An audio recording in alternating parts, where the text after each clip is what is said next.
நம்ம டீமுக்காண்டி நான் கஷ்டப்பட்டு 5 விக்கெட் எடுத்தேனய்யா. என்னைய போய் மோசமான சாதனைய படைக்க வச்சுட்டீங்க. இப்படி வருண் சக்கரவர்த்தி இந்தியன் கிரிக்கெட் டீம பார்த்து சொல்ற மாரி தான், அவருக்கு ஒரு நிலைமை வந்திருக்குங்க. நேத்து மேட்ச்ல என்னதான் இந்தியா தோத்தாலும், வருண் சக்கரவர்த்தியோட பெர்ஃபார்மன்ஸ் வேற லெவல்ல இருந்துச்சுங்க.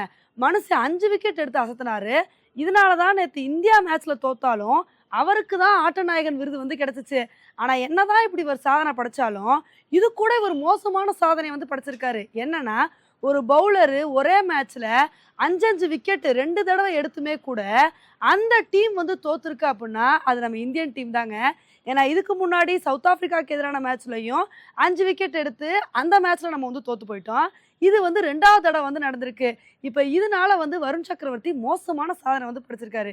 இப்ப இதுக்கு தான் எல்லாருமே நம்ம இந்தியன் கிரிக்கெட் டீமை விமர்சனம் பண்ணிட்டு வந்துட்டு இருக்காங்க. பாவையா வருண் சக்கரவர்த்தி கஷ்டப்பட்டு 5 விக்கெட் எடுத்தாரு. அவருக்காண்டியாவது ஒரு மேட்சை வின் பண்ண வேணாமா? இப்படி அநியாயமா தோத்துட்டீங்களேன்னு இது மாதிரி விமர்சனம் பண்ணிட்டு வந்துட்டு இருக்காங்க. உண்மையிலே பவுலர்ஸ் நல்ல பெர்ஃபார்மன்ஸ் கொடுத்தாலும் பேட்டிங்ல கொஞ்சம் இம்ப்ரூவ் பண்ணணுங்க. பேட்ஸ்மேன் சொதப்புறனால இந்த மாதிரி பவுலர்ஸ் அன்வான்ட் ரெக்கார்டை படைக்கிற மாதிரி வந்திருக்கு. இந்த நிலைமை இனிமேலாவது மாறுதா அப்படின்றத பொறுத்து பார்க்கலாம்.